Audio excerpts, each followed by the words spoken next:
In Prometheus, we learn that it was the engineers who guided and modified what would become the human race, but then for some unknown reason, they chose to destroy us.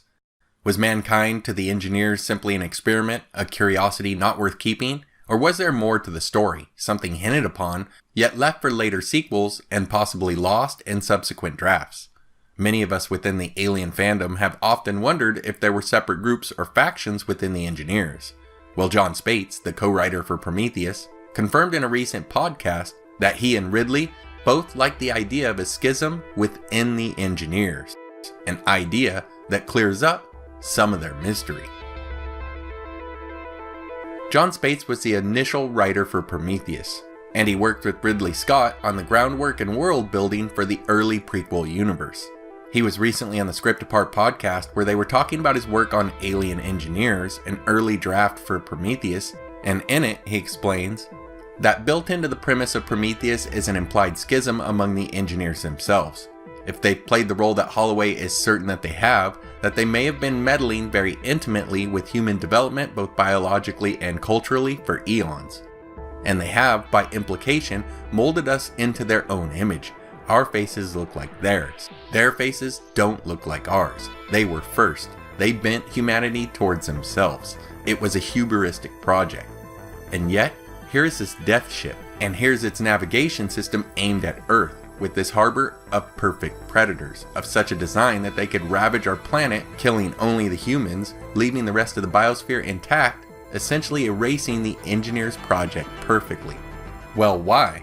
That's very interesting, and one argument might be that they, like laboratory scientists, had concluded some experiment, and just like laboratory scientists that calmly decapitate the white mice that they've been meddling with for months to study their brains, they are ready to wrap up their experiment in a tidy manner. But Ridley and I were more excited by the prospect that there was faction among these people, and that there was among the engineers a Prometheus-like figure who was excited about the notion of elevating a more primitive species to essentially take the engineers' place. And part of our idea was that the engineers as a species were approaching a moment of transition, a childhood in, like leveling up, perhaps out of the physical plane and into a more energetic sphere, or perhaps out of this universe and into another. That they've played all the games that they could play in this big sandbox and are headed for greener pastures. And that the Prometheus wanted to bequeath the universe that they had left to inheritors and inheritors of not just some of the technology and some of the culture, but even of the DNA of the engineers themselves. But on the other side of this schism, there are abolitionists among the engineers who find this experiment blasphemous and profane and beneath the dignity of their species. And that's a nice cold spring that can create conflict and consequence in subsequent installations of the story. The notion that there are sympathetic and unsympathetic engineers towards the human project.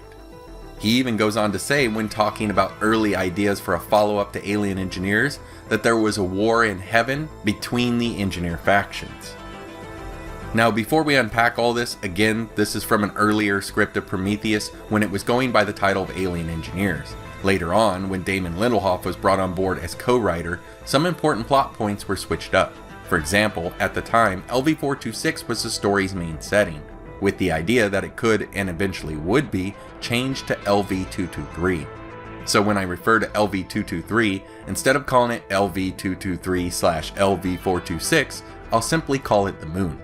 So John tells us that he and Ridley both like the idea that there are factions within the engineers, calling them either good or bad angels in terms of how they viewed mankind. Now the engineer at the beginning of Prometheus, from the oval-shaped ship, who sacrifices himself to create or modify the humans, is obviously Prometheus or one of his followers. And if they aren't part of the good angels group, then the engineers as a whole may not be the planet seeders that many saw them as. And humans may have been their only creation. Cut footage from the sacrificial scene does include other engineers, but we'll come back to them in a minute. We then have the last engineer, or the last survivor of the Juggernaut crew on the Moon, who David eventually wakes up. He is obviously one of the bad angels, as he is sickened by the sight of humans and David, and attacks them soon after he is woken up. Looking to Alien Covenant, we have the engineers on Planet 4. There are those that see them as a seeded race, like the humans, but they are confirmed to be engineers by the actors who played their parts, and by Ridley Scott himself. But are they good angels or bad ones? Here are just a few possible scenarios of how I think the engineer factions may be aligned. Set 1. There are 3 groups of engineers: the good angels, the Prometheus group, and the bad angels. The Prometheus group seeded Earth, and they and the good angels have left the universe or were killed off. The Prometheus left instructions for humans to find an outpost of theirs, as we know they keep their home planet location hidden. But they have ascended or died off before the humans arrive. The Planet 4 engineers are the bad angels, and they take over this moon outpost and use the alien to destroy the work of Prometheus or the humans. Set 2. There are 2 groups. The Prometheus is part of the good angels, and then there are the abolitionists, the bad angels. The good angels seeded Earth, meaning that seeding planets is normal for the engineers and that there may be other worlds with similar beings. They leave instructions to find their outpost on the moon, but they are gone before the humans arrive. The bad angels are on Planet 4, and they take over the moon outpost, using the alien to destroy the humans. Now, these first 2 sets may be more likely to be right, as they may line up with the kind of technology used by each group as seen in the films, be it biomechanical or mechanical.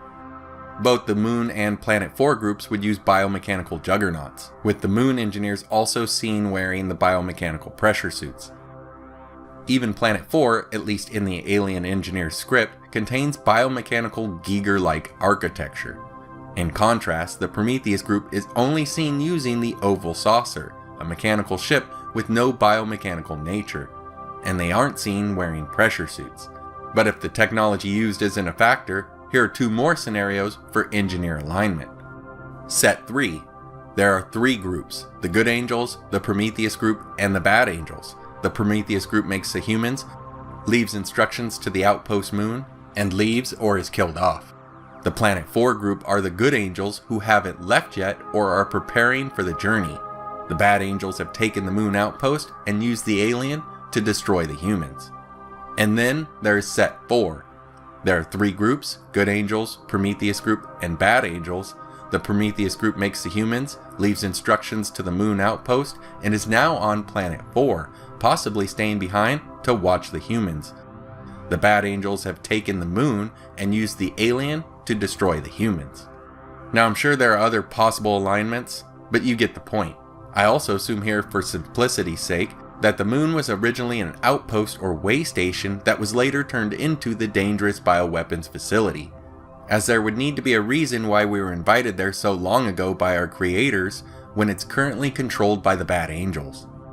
As for the 2 sizes of engineers, we see large engineers with both the Prometheus group and the Moon group, and we see the smaller ones on Planet 4 and, as I mentioned earlier, in a cutscene with the Prometheus group.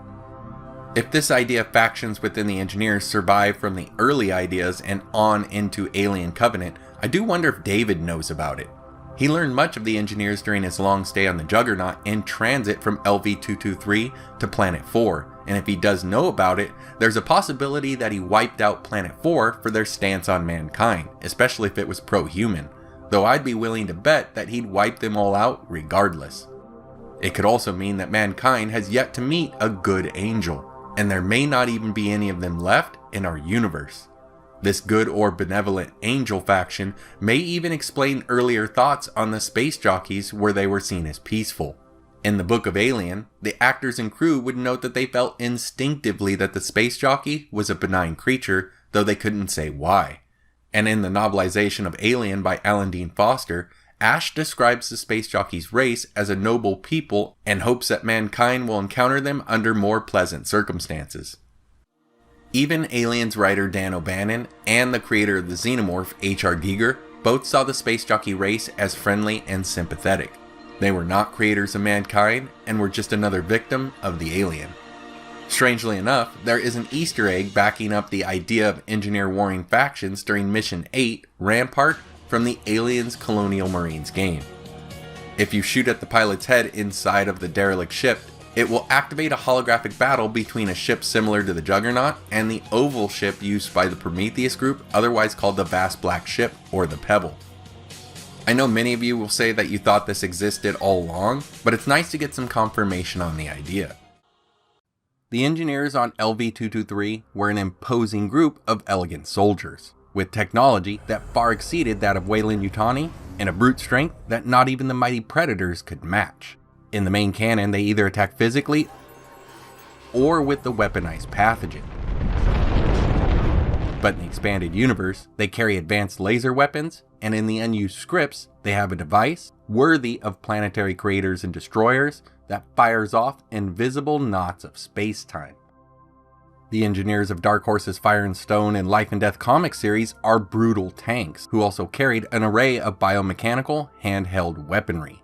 The first of these devices is found on the crashed Juggernaut on LV-223 by Galgo Helder, and functions like a laser rifle, yet with its own unique Giger-inspired design. Instead of a traditional stock, the rifle had an alien-like appendage that wrapped over the hand, and two more that came off of the pistol grip, one like a tail that curls under the trigger, while the other wraps back around the arm and looks somewhat like a chestburster. Their functions are unknown, they're never used for bracing when firing, though they may be supplying the charge for the device.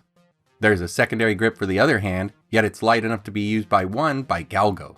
It seems to fire when needed without a charge up, and we only see single shots fired, but they are powerful and able to cut right through Predators, the armored shells of the aliens, and it was even able to do damage to a shielded engineer. It never required a reload or to be recharged in any way in over a year of use, and in the end, it was given by Galgo to the Predator known as Ahab, who became a protector and friend of his over the series. Smaller handgun versions are seen with biosuited engineers. Their shape is more traditional, and they fire a beam like the one emitted from Galgo's rifle, that's able to go through a Colonial Marine in standard armored gear. The last of the handheld devices is the most devastating example of the group. It's similar to a rifle in shape, but it's larger and more akin to a laser flamethrower than it is to a rifle. The top of it, above the barrel area, is curved upwards and ridged with spines and vents, and on the end of it is a device that opens up like a flower petal to release a wave of energy. When charging up, it has a red glow that shines through the cracks and vents on it, while it gives off a distinct humming sound. What follows is either an area attack capable of killing an entire wave of xenomorphs, or a condensed wave of energy that was able to melt some unfortunate human explorers. The Juggernaut, the Chariot of the Gods, is a massive biomechanical horseshoe-shaped ship based on the derelict of LV-426. The example from LV-223 was a bomber, and it had the ability to release hundreds of weaponized pathogen urns in a single drop. When David attacked Planet 4, the Juggernaut in his possession carried thousands of the urns, yet only a few hundred were needed to doom the planet. The urns fell only a short distance in a swirling pattern that resembles a strand of DNA before they exploded, dispersing the Black Death held inside. Now swirling through the air, the infection begins to rain down and find its victims. Anyone in the immediate area is quickly overcome with immense pain as the pathogen surges through their veins, where it then pours out of their faces as they die in a final grasp for relief. What is left is a field of burnt out and charred husks waiting to fall to ashes. And when the pathogen settles, new alien hybrids will spread out and conquer the rest of the planet. The RPG expands even further on these bombings, where people farther out from the release point of the pathogen, depending on the amount of their exposure, would become various stages of anathemas, a process that we saw Charlie Holloway in the second stage of before he died. The engineers are seeders of life throughout the universe, and as such, they are able to create hostile organisms that can be used for their benefit.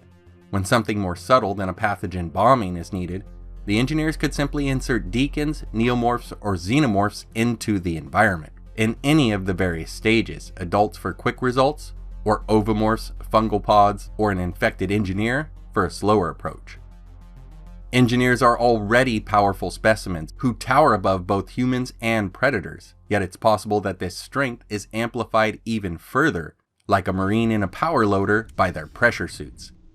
All of the engineers on LV-223 were wearing these suits, a biomechanical covering that is influenced by the design of an alien torso. We have seen larger engineers without the suit, like the sacrificial engineer. But it's possible that this covering is more than just a suit, and is instead a modification of the engineer itself, made using the accelerant. The sacrificial engineer had veins of a pinkish reddish color, until the accelerant was coursing through them. And in close-up shots from the behind-the-scenes footage, when we look at the pressure-suited engineer, it appears that the suit is meant to be a part of him and not removable, with dark-colored veins tended by the pathogen that run off the suit and onto the hands. In Prometheus, the suit protected the engineer from rifle fire, though it did take damage, but in the comics, the suits were far more formidable. To begin with, they employed some kind of dampening force field around the engineer, either reflecting fire or partially absorbing it. They threw everything they had at these guys trying to kill them. Pulse rifle and smart gun fire, predator shoulder cannons, engineer rifles, and even a damn harpoon. Yet the shield and the suit, though badly damaged, held on. They were only able to short out the shields by exposing the engineer to the pathogen, where rifle fire was finally able to put him down. The engineers of LV-223 were a spacefaring faction, so the suits may have offered some environmental protection, while they also allowed them to interface with their technology, such as their sleeping pods that connect to various ports on the suit. According to the Weyland-Yutani report, the suit's base material is unknown, and they note that the engineers had been sleeping for 2 millennia, and yet the suit showed no corrosion or degradation despite their advanced age, further speculating that it could be made of a self-repairing organic material. The outer shell that resembles the space jockey of LV-426 that is worn over the pressure suit is called a biosuit, a removable biomechanical set of armor found stored in the Juggernauts that are used during space travel, for interfacing with their pilot's chair, and for added protection, as a biosuited engineer was able to take a blast from Galgo's rifle to the back unfazed, though its armor wasn't enough to stop a queen alien from running her tail clean through him. Unfortunately, the most amazing piece of their arsenal was cut from Prometheus, only appearing in this section of an earlier draft of Alien Engineers by John Spates. As they stare inside, baffled, the wall across the corridor directly behind them silently unravels. The sleeper is revealed, a towering gargoyle in his flight suit. He steps forth, obscure devices clutched in his fists. Too late they perceive him. They spin, raise their guns. Vanity and foolishness. This is the wrath of an angry god. It seems time slows down.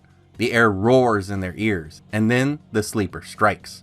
The missiles he hurls at them are almost invisible, neither solid projectiles nor directed energy, more like knots tied in the fabric of space itself. The first missile crushes Ray like an invisible fist. The second splashes glass, a character not a window, against the wall like an insect. Now this is a weapon worthy of a race that has mastered technology.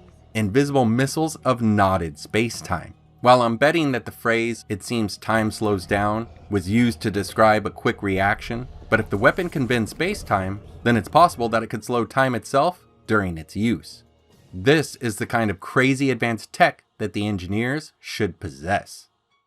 In an earlier video, I covered the unused life cycle Mural, a piece of art depicting what would appear to be 3 astronauts who are involved in what may be some form of self-sacrifice, allowing themselves to become incubators for alien chestbursters. The work in question was created for Alien in 1979, yet when I look at the humanoid figures in the image, especially in its second revision, it's hard not to see similarities between the Mural's astronauts and the engineers of Prometheus. The unused mural in question was done by none other than the original Alien designer H.R. Giger, and was meant to be staged somewhere in an alien pyramid on LV-426. Due to budget and time constraints, the pyramid would later be removed from the film, with its contents then moved into the derelict vessel, causing the placement of the mural to be scrapped. However, the pyramid concept would return to the franchise decades later in Prometheus. There are 2 different versions of the life cycle mural, with the main change being the shape of the heads of the astronauts in the image. The original mural featured humanoids with heads shaped like our own, while the later one had the heads elongated, similar to the shape of the head of the space jockey. When we examine the astronaut suits more closely and then compare them with the pressure suits of the engineers in Prometheus, they are definitely similar with their biomechanical design. For all we know, Giger may well have been trying to illustrate just what the space jockeys would look like when not attached to the pilot chair of the derelict spacecraft. The astronauts would even have what may be air tubes coming from their helmets, similar to the tubes on the masks of the engineers, tubes meant to explain away the elephantine look of the jockey. Alien writer Dan O'Bannon had this to say about the space jockey race. In my script, the pilot was a space-going race that landed on the planet and had been wiped out by whatever was there. And now the Earthmen come along and they endanger themselves in the same way. Now with the eggs moved from the alien pyramid into the derelict itself, the motives of the jockeys become unclear. Did they find the eggs on the moon and load them into the ship? Or did they bring the eggs with them, possibly even creating them? This one script change would open the door to the modern engineers. Leading us to Prometheus, where the jockeys are now engineers who created or found and modified the alien strain. Is it possible then that this idea that the engineers could be the fathers of the xenomorph was over 40 years old and was actually from the mind of H.R. Giger? After all, the astronauts or engineers in the mural are giving themselves freely to the xenomorph. Now, much of the prequels are actually from ideas and unused concepts of Alien and its sequels. Yet I wonder if anyone else saw this and thought that the engineers, or in the very least, unseated space jockeys, were around long ago, and that the idea of them either creating, worshipping, or fearing the alien is nothing new. I would also mention that the big alien stretched out over the top of the lifecycle mural could very well be Giger's take on the first alien queen, and could be yet another futuristic vision for the franchise. So what do you guys think about this? Are the astronauts in the mural engineers, or in the very least, the inspiration for them? Could it be that the idea of aliens being created by space jockeys has its origin not in Prometheus, but instead in this unused piece of art that is over 40 years old? One major point of contention with fans in the Alien universe is the statement from Ridley Scott where he explained that it was David who created the xenomorph. If we have any evidence from the movies that goes to the contrary, it's gotta be from the mural in the headroom and Prometheus. Today I want to take a closer look at that mural to see why it's there and what it means for the origin of the aliens.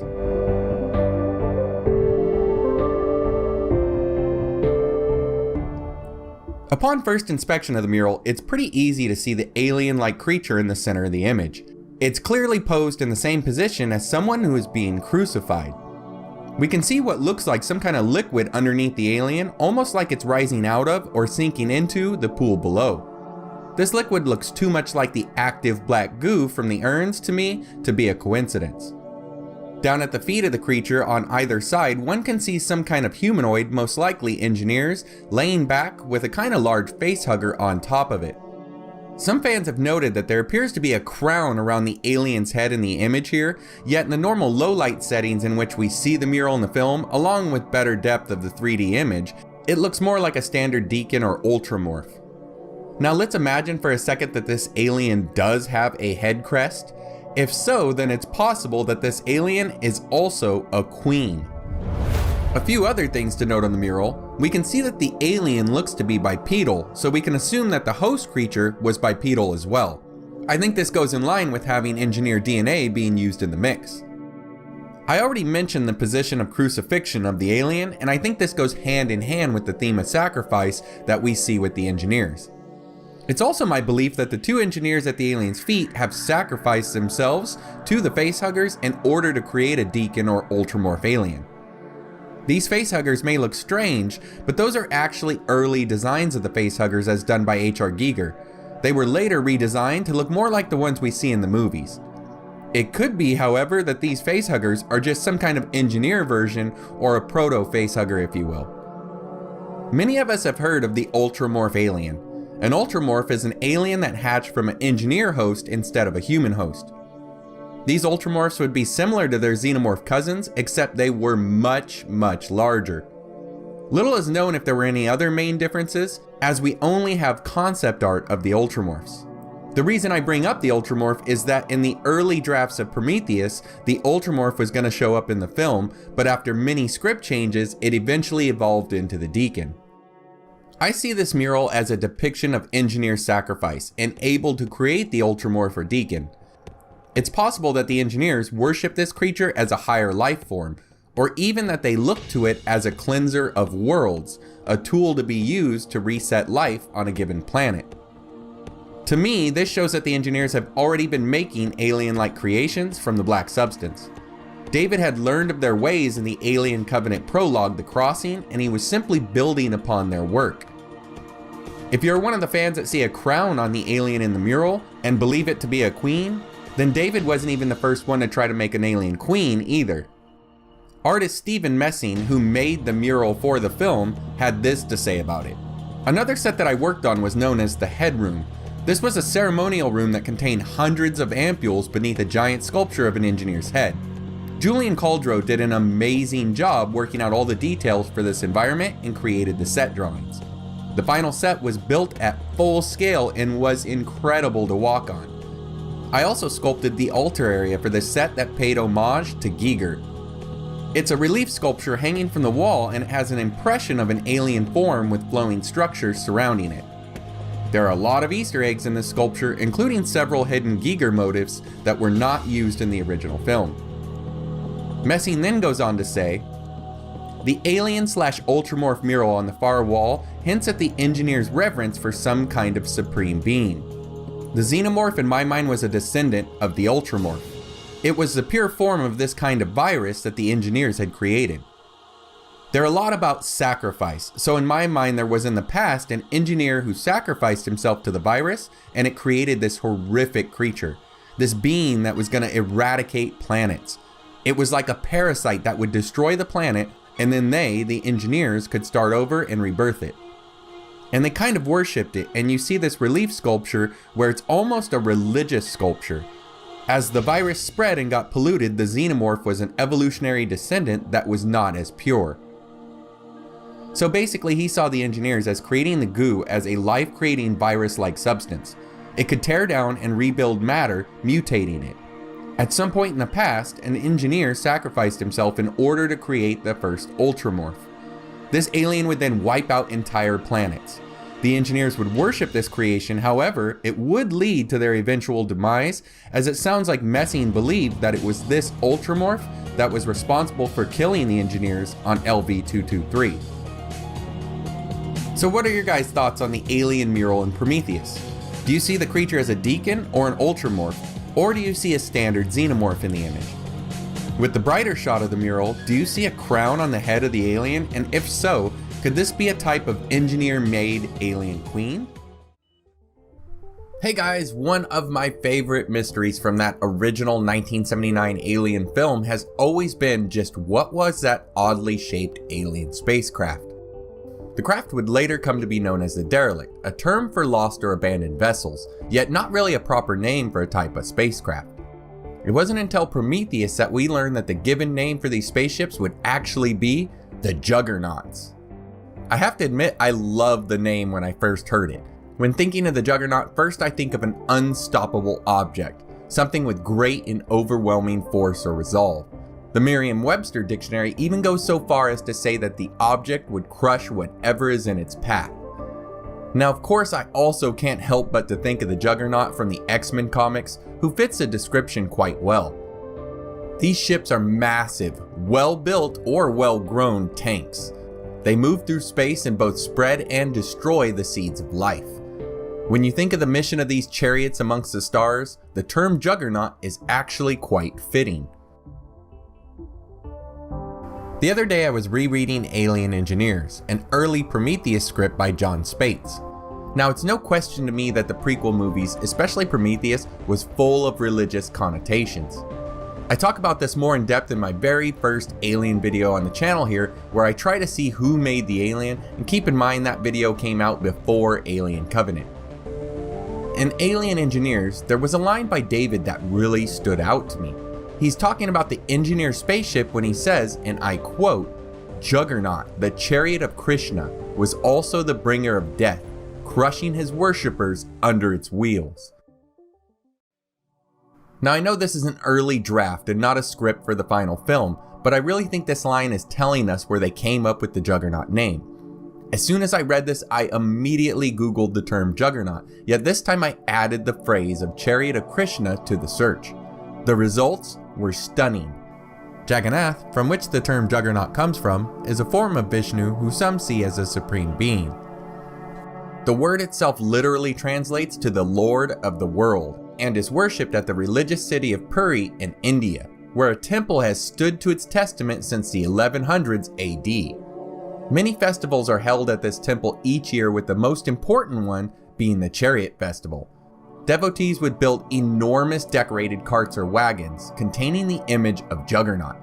These carts would reach over 60 feet high, and they would be so heavy that it would take hundreds of worshippers to even move it. These wagons would also be followed by thousands of pilgrims. This already sounds like a good parallel to the Juggernaut craft from the Alien franchise. These ships are piloted by beings that are able to create and destroy life on a massive scale. This power could make them appear as a god to many observers, especially to the humans that are made by the engineers, as stated in Prometheus. Well, the idea gets even better when you look at early European and other outside looks into this festival. The first description of this festival outside of India was contained in the travels of Sir John Mandeville. Here it was said that the Hindus practiced religious sacrifice, and that they would cast themselves under the wheels of these huge chariots, allowing themselves to be crushed to death instantly by the huge stone wheels of the Juggernaut. There are many other early writings that can attest to people being crushed under the wheels of these carts, but some have speculated that these deaths, if any really did happen, were accidental and caused by overcrowding near the Juggernaut procession. Now, this extra bit of information to me only further solidifies the idea that this is where the term for the Juggernaut spacecraft came from. Sacrifice is a central theme for the engineers, while also being prevalent in the life cycle of the aliens. Even Ridley Scott himself has said that the Alien franchise contains a cycle of life, death, sacrifice, and punishment. These ideas go hand in hand with the early European, possibly biased views of the Juggernauts, along with its sacrificial devotees. So what do you guys think about this possible origin for the name of the Juggernaut vessels? Do you think I'm right on this one? Personally, I believe that this is where the name came from. The symbolism here is just too great to not be taken into account. Either way, it's better than calling the ships derelicts, although that name seems to have stuck for that particular craft from the first film. In my last video, I covered the Alien Covenant prologue early script called Paradise, where we saw just how Elizabeth Shaw died, along with some other juicy bits of information. Today I want to take a look at that same script, along with the early script for Covenant itself, a draft called Paradise Lost. There is a lot here that wasn't in that final movie, but I want to focus on one major omission, the Engineer homeworld, or at least how it was shown on film. I know many fans have said that what we saw in Alien Covenant could not be the Engineer homeworld, but some kind of outpost for perhaps another seeded race that looks similar to the Engineers. I can see why people think this. It's kind of hard to believe that a race of advanced aliens would live like humans did during the ancient times in Rome. Unfortunately, there have been several quotes from Ridley, as well as from the actors who played those characters, all stating the same thing, that they are in fact engineers and that this is their homeworld. It's my feeling that if Fox would have given the movie a decent budget, that we may have been able to see this homeworld as it was written of in the early scripts and of its likeness from concept art, but I'm just guessing here. They should have just gone with the theory that fans had that this was another seeded race like the humans, but in the end, this is what we got. That said, when we look at the early script for both the prologue as well as Alien Covenant, we find out that the original intention was not only for this to be the true homeworld of the Engineers, but it was supposed to be on a much grander scale, retaining an overall design influence from none other than H.R. Giger. According to the prologue script Paradise, when Shaw and David first approach the planet, they're hailed by the Engineers. Right away, this shows a much more advanced civilization than what we saw in the movie. The script would describe the planet as a close cousin to Earth, covered in clouds, with oceans of odd metallic blue color. The crazy part was that the entire planet was encircled with a huge constructed ring. And not only that, but the space between this ring and the planet was thick with ovoid engineer craft, described as being magnitudes larger than David and Shaw's stolen Juggernaut. They said it was more than they could take in. Awe-inspiring. This is about all we got from the planet in the prologue, but even this sounds amazing. We saw the mother Juggernaut and Covenant that was likely used as a docking station for Juggernaut craft as they arrived on the planet. There may have been other uses for it as well, but we haven't learned of any yet. This sounds like a downscaled version of the ring that was constructed around the planet, complete with hundreds of engineered craft that could use it as a docking and launching station perhaps.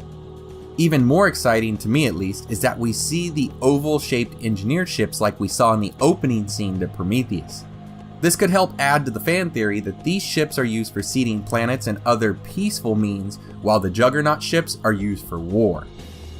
Once we get to the Paradise Lost script for the movie, we find more information about the city, yet the descriptions are fairly vague, almost as if they're still deciding on how they would set up the city and stay within budget. When the Covenant group finally does enter the Engineer City along with David after their first meeting with the Neomorphs, the city is described as Giger-like, with massive dark statuary buildings. It's even noted in the script that the Giger-like feel echoes of the original Alien. To make the scene even better, it's noted that the sky is a blood red color. The building that David is staying in is described as towering and imposing, almost like a fortress or defensive medieval cathedral. The rooms are full of brooding statues and murals painted on the walls. And let's not forget, this is all done in the style of H.R. Giger and not in a Roman aesthetic like what we saw in Covenant. A while back I did a video covering the concept art for the film by Kang Lee. If you haven't seen that video, I'll put a link to it down below. In that video, we saw amazingly dark and beautiful concept art of an engineer homeworld that reflected this Giger feel. When making that video, I'd wondered where these ideas had come from. Now I believe that those concepts were done off of this script's description of the engineer homeworld. So what do you guys think of this description of an engineer homeworld or Planet 4? I think if we saw this on film, it would have not only made the movie much better, but it would have given us what we hoped for, a true homeworld for the engineers, along with some tie-in to the Alien and its Giger aesthetic. The original chaotic substance has gone by many names: accelerant, black goo, and pathogen, but it was officially classified by the Weyland Corporation as chemical A03959X.91-15. In the beginning, the first writer for Prometheus saw this catalyst for change as a dark-colored scarab-like creature that carried inside of them what was thought of in behind-the-scenes material as xenomorph or alien DNA. They would devour the sacrificial engineer and consume his genetic material, and later on the wind, it would bite a primitive human and deliver its cargo of DNA into their blood, presumably kickstarting their evolution towards becoming a modern human. They would also be responsible for the transformation of Fifield, injecting him with the alien DNA that would turn him into a Xeno-like hybrid that was a bit more alien-like in the unused CGI footage. And then the studio brought in Damon Lindelof to have a more seasoned writer polish up the story, and the scarabs would be out, replaced with the black catalyst liquid. There was no first deacon whose blood allowed the engineers to create life. That script is fake and was made by a fan. And in the verified drafts available, the pathogen's origin was always left as a mystery. Weyland's personal synthetic, David, would study the substance and use it in experiments on LV-223 and on Planet 4. And upon his departure to Origai 6, he would report his findings on the chemical to the company in a series of transmissions. This primordial ooze, ripe with advanced nanoparticles, operating off an algorithm based on evolutionary computing. It is essentially a form of radical AI, making the substance unbelievably chaotic. It generates a unique reaction to every genome it encounters, reshaping life, virtually limitless in its potential and application. With Shaw, I realized that there was something extraordinary about the substance reaction to the human genome. I was able to unlock new properties and tweak the organism's aggression and instinct for survival. It took years, but I finally have my wolf. But I still have one thing left to perfect: my queen. Make no mistake, this is going to change everything. You have to remember that while Ridley Scott was making his prequel series, he saw David as the creator of Xenomorph XX-121, and his initial step towards the alien that was found on the moon of Acheron would be the deacon of LV-223, also classified as Protomorph XX-033, as it was initially believed to be an early evolution of the Xenomorph. David and Shaw would then take an engineer vessel, a Juggernaut, to what was believed to be the engineer homeworld on Planet 4, where David would unleash the ship's cargo of pathogen on the crowd below, killing most of the city's population in mere moments. But as an unseen side effect, neomorphic egg sacs were created on the planet's surface, which led to hybrids of the local fauna, including the remaining engineers. From these creatures, David would then add the remains of Elizabeth Shaw into the mix and create the Xenomorph, or at the very least, an early form of one that might have come to full realization in the sequel, that before it was cancelled was called Alien Awakening. The creature was never called a xenomorph in the film, but there were figures sold of it that did use the xenomorph name. Even so, there were features of the original strains of the aliens that were missing from David's creation. Most notably, the mechanical aspect of Xenomorph XX121's biomechanical makeup, which would lead the role-playing game to classify the variant as Praetomorph linestris, or simply the Praetomorph. But the real work to expose the origins of the mysterious pathogen was done by Weyland-Yutani on the Renaissance Station, where they were able to retrieve the original xenomorph from the Nostromo encounter so that they could extract from its DNA the ability to print Manumala Hydria, better known as facehuggers. From these aliens, they would extract the liquid that the facehuggers implant into their host to grow the chestburster, Plagiaris praepotens. The idea of the Plagiaris substance is from the novel Alien the Cold Forge by Alex White, but in the Romulus lab, they were able to verify that the pathogen and the Plagiaris praepotens are both classified as chemical A03959X.91-15. The synthetic science officer of the station, Rook, claimed to have worked on and modified a variant that he calls Compound Z01, which was also classified as the same chemical, so it's possible that any strains of the original alien liquid, be it extracted by engineers or by Weyland-Yutani, will have this title. Like the liquid in the urns, the alien substance was extremely chaotic, which led to the creation of Z01, which was said by Rook to contain the ability of the xenomorph to slow down or speed up its metabolism at will, a worthy upgrade for mankind. But they weren't done with their work on the variant, and for all we know, nothing had been done yet to modify the extracted substance, and he lied about its effects so that Kay would inject herself with it. After all, as he works for the company, he'd likely try to expose people to the pathogen or the alien whenever possible. Weyland-Yutani would refer to the version from the urns as the Prometheus strain, which may have been modified to be used as a weapon, while the substance taken by the sacrificial engineer could also be another variant.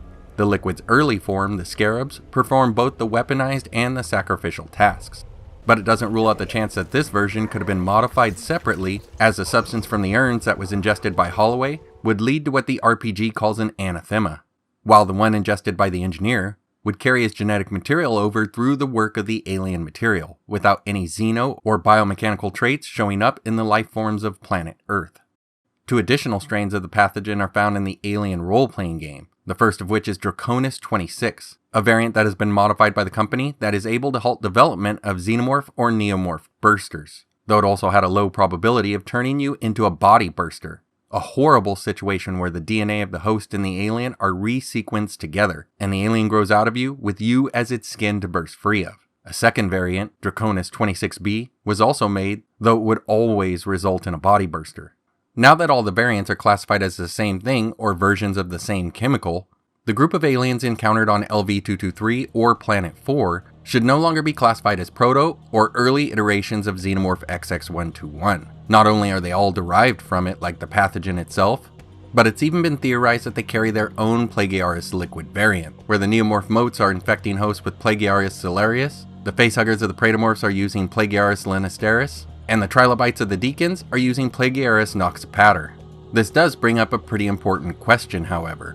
If the pathogen, the Plagiaris praepotens, and compound Z01 are all classified as the same chemical, why did Z01, when given to K, result in the offspring creature not only having human and xenomorph traits, but engineered traits as well? One possible answer is that the humans were made from engineered material, and it was expressed more dominantly in the offspring. It has the pale skin and pronounced brow seen in both the engineers of Planet 4 and of LV-223. But it also has the larger and more powerful build, the blackened eyes, and the xenomorphic body armor of the LV-223 examples, who I believe have already been altered by the pathogen like the offspring was.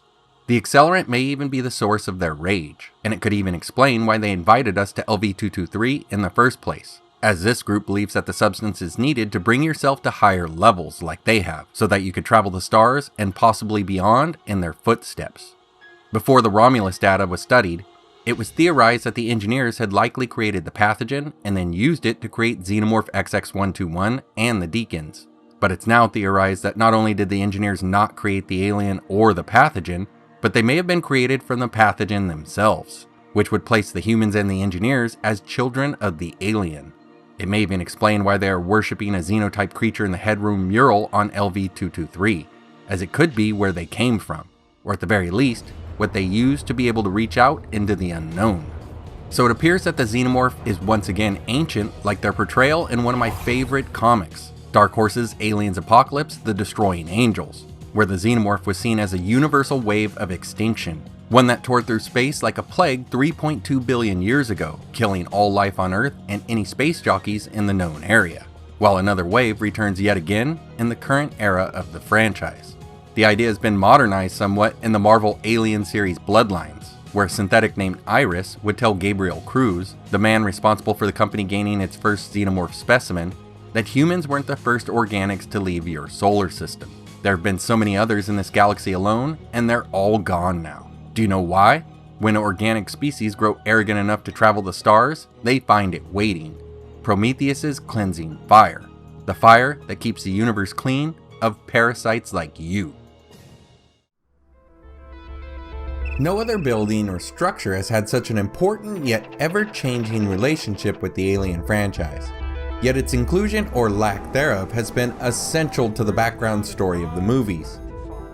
The idea begins as an alien pyramid, which then evolves into an egg silo where it's briefly changed into a man-made cylinder.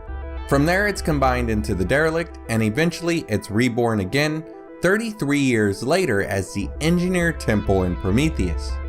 Ideas in the Alien franchise, rejected or not, tend to return if given enough time. So today let's take a look at the evolution of the Engineer Temple from its alien pyramid beginnings. Our story on the evolution of this mysterious and possibly spiritual or divine structure begins with the writer of Alien, Dan O'Bannon. Originally in the early Alien scripts, when Dallas and his crew set down on LV-426, the crashed derelict vessel is not the only piece of alien tech that's found on the barren moon. Along with the crashed alien spaceship, there was a large, partially buried pyramid. The crew would investigate the alien derelict first, where they would come across a number of deceased life forms. One of these dead aliens is sitting at what looks to be some kind of pilot's chair. In what may have been his last moments of life, the alien pilot used some kind of sharp instrument to scratch the shape of a triangle into the screen in front of him. This was most likely done to warn any other visitors to the moon that the triangle-shaped pyramid was dangerous.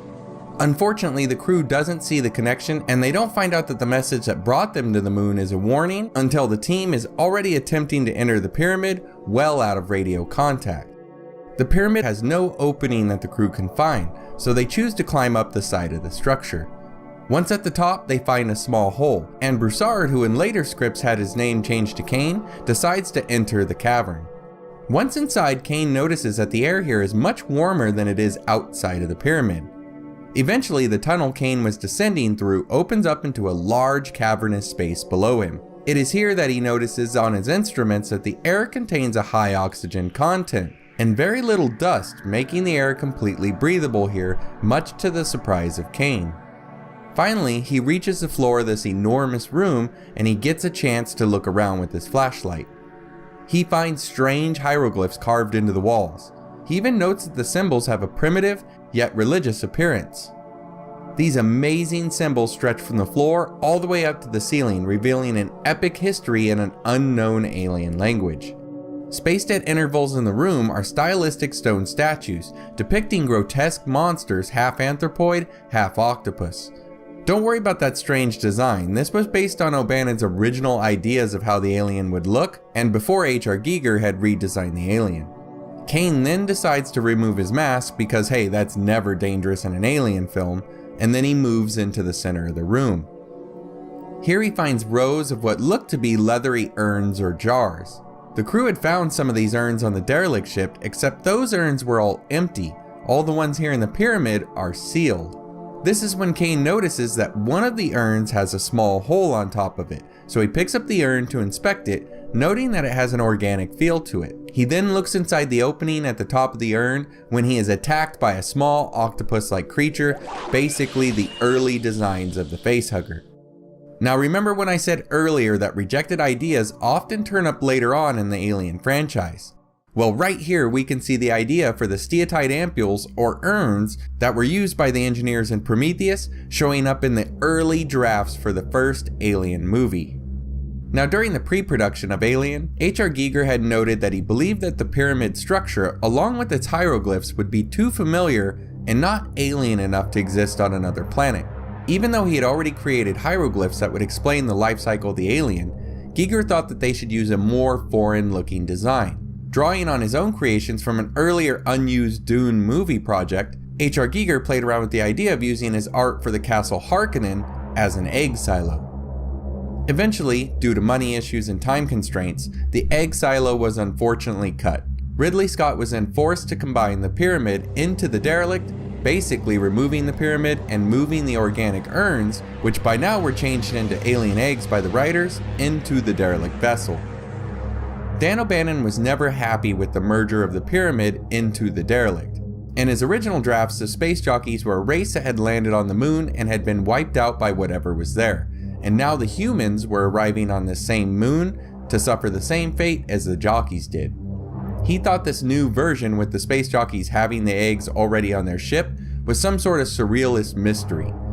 I've got to say that even though I would have loved to have seen the pyramid visualized in the original Alien movie, I really like the idea of the eggs coming from the space jockeys. This way it adds more mystery to the origin of the alien and the rest of the franchise, but that's just my take. So now, with the film's writing moving in the right direction, the producers Hill and Geiler almost did their best to ruin a good thing. Briefly, they had adjusted the script so that the alien spore was not discovered in the pyramid or the derelict ship, but instead they were located in a man-made structure known as a cylinder. On top of this nonsense, they even tried to change the derelict to be a crashed human-made military vessel. Luckily for us, this change never made it into the final draft. So now we jump ahead 33 years in real time to the release of Prometheus. Here, Ridley Scott brings us the early prequel stories from the Alien franchise, along with the tales of the space jockeys, now known as the Engineers. In the film, the story takes us to a moon called LV-223, which orbits the same planet as LV-426. It is here that we discover an ancient engineer structure that finds its origins in the original removed alien pyramid from the first 1979 movie. It's pretty clear to me that the Engineer Temple is not only borrowing aspects from the original Alien Pyramid, but that it also takes inspiration from the unused Dune Harkonnen Castle or Egg Silo. Much like the Alien Pyramid, the Engineer Temple is full of chambers and tunnels. Both of the buildings had areas that were built underground below the structure, and both of the buildings contained some form of atmosphere processor from within. Although the air outside of both the pyramid and the temple were unbreathable, the air from within both structures was breathable for both humans and engineers alike. The engineer buildings in Prometheus are called pyramids or temples, but the exact use of the structure by the engineers was unknown, or in the very least, multifunctional. The inside of this temple was never fully explored in Prometheus, although Fifield's pups did map out much of the tunnels and rooms. This semi-explored temple wasn't the only one either, as many other temples could be seen on the moon's surface. The crew, by the aid of David, were able to activate some kind of holographic recording device which showed suited engineers running from something, but whatever they were running from was not shown. The escaping holographic engineers made their way to a room where the door was closed, decapitating one of them. Once the crew gained access to this door, they discovered the ampule room. Here they find an enormous statue of a head of someone, most likely an important engineer. Arranged on the floor, evenly spaced, are the steatite ampules or urns containing the mysterious black substance. Upon entering this room, the crew inadvertently had triggered some kind of atmospheric change, causing the murals on the ceiling to change, along with some kind of reaction that causes the urns to start to leak. One of the murals on the ceiling shows an engineer possibly subjugating some kind of alien creature, while another mural on the wall portrayed a rather Giger-esque scene, depicting what I believe is an engineer-bred alien ultramorph. At its feet on both sides you can see early designs of Giger's facehuggers in the act of impregnation on two engineers. The Prometheus crew also found some kind of green translucent stone that was fitted to a base near this ultramorph mural. It's unknown what this rock-like object was for, but it has been speculated that it may be some kind of power source. The last known function of the engineered temples is that they seem to be attached to underground hangars holding the engineered Juggernaut ships. Once we get to Alien Covenant, if in fact the people on the planet there are engineers, or at least descendants of the engineers, then we finally get to see a little more of their architecture, but I'll leave those structures for another video. So what do you guys think are the main functions of the engineer temples? Are they simply testing grounds for the black goo? I'd love to hear your questions and comments down below. And as always, I'd like to thank you for watching the video, and I appreciate all of your likes, comments, and subscriptions. Thanks again for watching, take care, and I hope to see you next time. For many people, after viewing Prometheus, they came away with more questions than answers. I think that one of the bigger questions in that movie, other than did the engineers create the humans, was why are they returning to Earth? And on top of that, if they planned on destroying us, what was their motivation to do this? We've heard from Ridley Scott in a few different interviews that he was questioned on why the engineers wanted to kill the humans. He has always replied with basically the same answer. He says that the engineers created us, but their creation did not live up to their standards. In one interview, he even mentioned the Romans and other warring groups possibly being responsible for drawing the ire of the engineers. To me, this is most likely the reason why the engineers wanted to return to Earth. They created the humans, and for some unknown reason, they now want to kill them. Even with all these ideas, I still think it may be interesting to take a look at some ideas as to why they would want to wipe out the human race, or even explore some alternate ideas as to why they may want to visit Earth. In one of the earlier scripts for Prometheus titled Alien Engineers, written by John Spates, we have a dialogue in which Holloway proposes that Jesus may have been an engineer. He says that they sent him here to try to guide mankind, and he was killed for it. It's not mentioned in the movie like it's fact, but I still think it's an important line to take note of. Even Ridley Scott has been asked about this line in interviews, and he said that the idea was just a little too spot on. He knew that this idea would upset a lot of people. What I really think is fascinating though is that he called it spot on. So did he really take this idea to heart? Does he still think this happened kind of in the background and just not mentioned in the movies? Another idea is that the humans were just simply an experiment. An experiment that has gone either bad or wrong, or it's just run its course. If they don't see us as equals, or at the very least a free-willed, free-living, sentient species, then we may just be molding a petri dish to them. Just throw it away and start up a new experiment. Keeping with that science experiment idea, what if they created the black goo and the alien? Well, then who's to say that humans weren't some failed attempt at another weapon?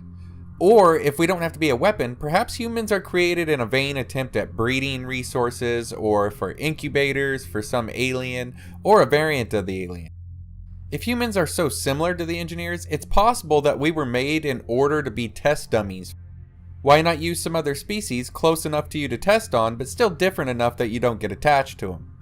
Humans are just now beginning to phase out trial testing on chimpanzees, so who's to say that humans weren't meant to be nothing more than an experiment, or a vessel of which to experiment on? Now, this next theory is probably the most popular one that's been floating around since the release of Prometheus. Many people think that there's a civil war amongst the engineers, or at the very least that there are two or more different groups within them.